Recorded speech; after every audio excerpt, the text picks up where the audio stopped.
Well, I'm delighted now to have on outside as someone who's actually living, along with Rita, living the Victorian experience of lockdowns and curfews. Rabih Yanni has been in the restaurant business, pub business for 27 years. He owns the Botanical Hotel there in South Yarra, and he joins us from there to chat about what is happening to his business. Rabih, how are you, mate?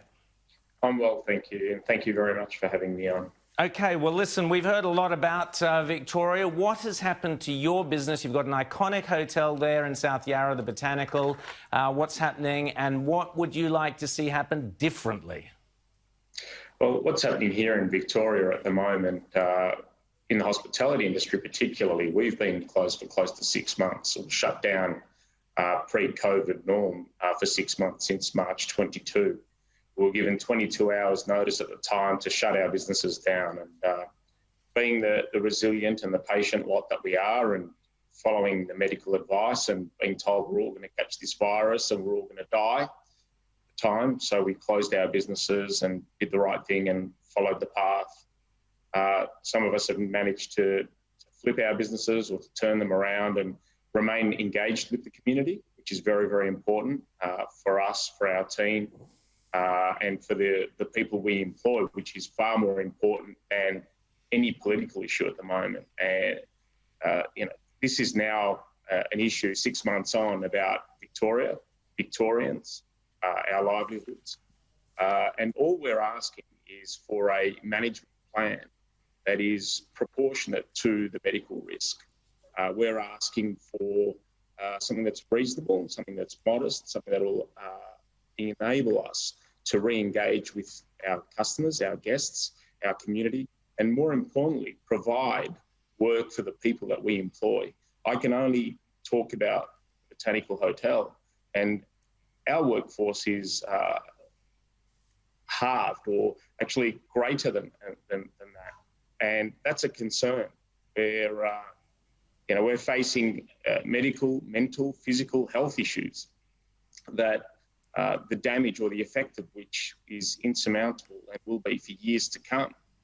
And it appears as though we are expected to toe the line that no other industry has had to accept and move forward on the proviso of limited and narrowly focused modelling, which world-class epidemiologists and have told us otherwise. We don't stop building roads and driving our cars in fear of having an accident. We do that with caution, with rules, regulations in place. I'm not attempting to simplify this. This is by no means profit before people. This is about livelihoods. This is about Victoria. This is about Victorians. Rita. Your venue is iconic. It's a Melbourne landmark. People go there religiously. And there are businesses like yours, no matter how well renowned and loved, that are closing down. How close are you to not making it through this? Do you know of others within the industry who are just saying, we can't last till December, we can't, according to this roadmap, survive? I'll go back to we're a resilient bunch and we're digging deep and we've band together like we never have before. There are statistics there to suggest that 40% will not come out the other side. Wow. And I would suggest that's a conservative estimate. James. Wow. That's a pretty sobering figure. And, as somebody who loves Melbourne's restaurants and would always love visiting Melbourne, it's pretty depressing to hear that sort of thing. I want to ask you, though, what engagement have you had from the government? Has the restaurant industry had from the government in terms of this? I've heard other business leaders say that they haven't had much at all. And would you like to see your industry be able to, in Victoria, operate more along the lines of, say, New South Wales, where things are getting on with it largely to an almost back to a normal sort of state with social distancing, checking in so that contact tracing can occur and that sort of thing? There's two parts in response to that. One is I'm reliably informed and evidently government isn't listening to the hospitality industry. That's the first part. Second part is, if we were to open, and what we're asking to do is to do so safely, with a modest approach, with a level of common sense. And I know common sense isn't as common as we'd like to think it is. But we did this between lockdown 1 and lockdown 2, and we did it safely. The Premier himself got up July 30 and said, transmission does not occur in pubs, restaurants, cafes. However, we've been closed now for almost 6 months and trading at a level of takeaway and delivery. Contact tracing, again, this is something that has come to the fore in the last fortnight, that our contact tracing isn't up to standard of New South Wales.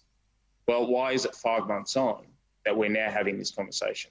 Are we in lockdown so that the government can buy itself time and get contact tracing to where it needs to be? So that should, or in case, or if, or when there's an outbreak, we can put a fence around it and trace who the patron or who the guests were. And all these questions need to be answered. And again, we need a management plan. And all we've seen to date is mismanagement. And the hospitality industry has been the one put to the side and said, you wait your turn, you wait your turn. It is time we're allowed to open. It is time we're allowed to employ our team. And it is time we're allowed to work. I don't think we're being unreasonable. Rabih Yanni, I don't think, and Outsiders fans across Australia, but particularly in Victoria, would not think you are being unreasonable either. And what a tragedy that you are saddled with a government that is so completely unreasonable and uncaring. Again, Botanical Hotel there in South Yarra, iconic restaurant, iconic bar. Urge people to go there if they're allowed to. Thanks so much for coming on Outsiders, Rabih Yanni, this morning. Thank you very much for your time.